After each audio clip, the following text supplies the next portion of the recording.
高达 Seed 中只有落后的自然人会为解禁核弹而高兴。不知大家有没有这种感觉啊？当高达 Seed 中的黄毛拿到反中子干扰器，并派出了大量核弹攻击机以后，有一种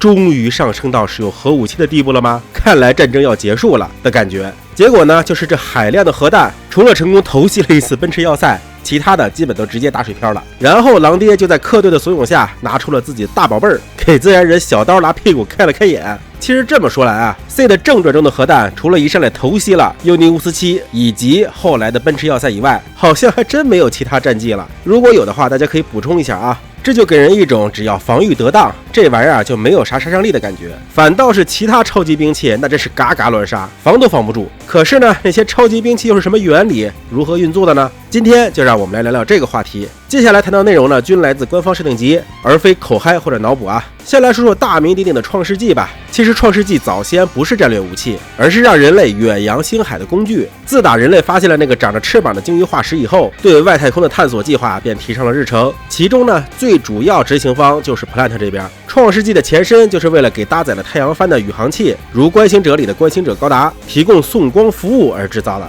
至于 Seed 中人类的太空探索计划，咱们以后出视频细讲啊，这里大家了解一下就可以了。而这个送光的装置原本是通过反射镜将光层层聚拢，成为高能光束发射出去的原理来工作的。可是如果在反射镜的内部加入核爆作为额外的能量来源，就瞬间成为了战略级武器了。运作方式如下：首先将中子储匣中的核爆能转化为伽马射线激光，然后通过1次反射镜、2次反射镜将激光层层诱导，瞄准后发射，最终形成宇宙空间的核爆炸。此时所有的能量都将以放射线的形式存在，而这些关键的反射镜也不是单纯的光学反射镜，而是在反射时产生一种力场，将高能伽马射线定向反射的一种技术。为了能够利用核爆，创世纪也搭载了反中子干扰器，这些还只是创世纪攻击侧的配置。防守方面，它有海市蜃楼系统，可以在射击之前隐藏自己，让敌人猜不到自己下一步要攻击哪里。同时呢，创世纪全身也覆盖了非常厚实的 PS 装甲，并给予其足够的能量，使得洋电子炮这样的光束打上来都毫无效果。具体的 PS 装甲的原理呢，可以看一下我之前的视频。而至于创世纪的杀伤力，官方的描述是通过高穿透力的伽马射线进行热破坏，被命中的目标会瞬间化为灰烬，光束边缘的生命体也会被高辐射溶解爆裂。如果以100%的出力打到地表上，会使大气层过热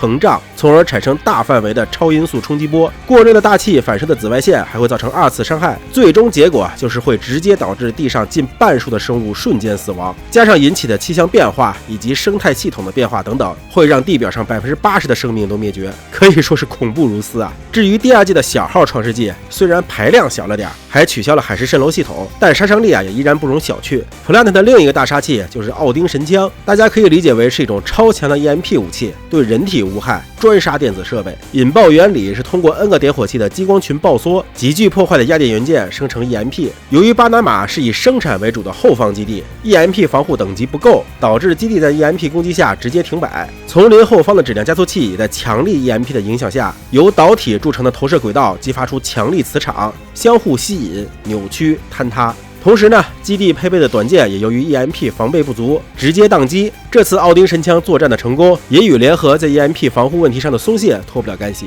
闹了半天，你小子把太君给我的好处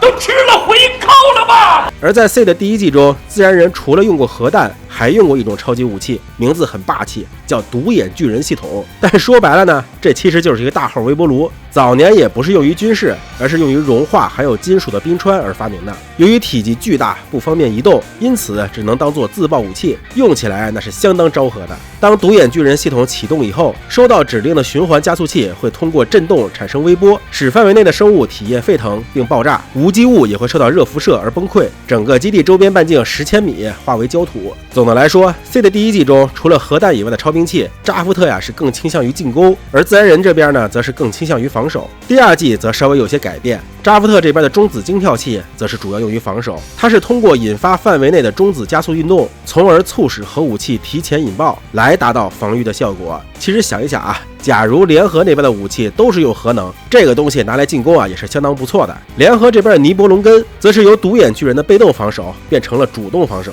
它的原理同样是镜面反射光束为主，只不过呢，它并不是通过镜面将光束聚拢，反而是将光束大范围折射，形成对空的大面积饱和式打击。这个武器可以说是相当针对扎夫特了，因为扎夫特的对地作战方式经常是以空降为主，而一旦掐断了空降兵的来路，地面的部队就可以被扎夫特的 Ace 割草了。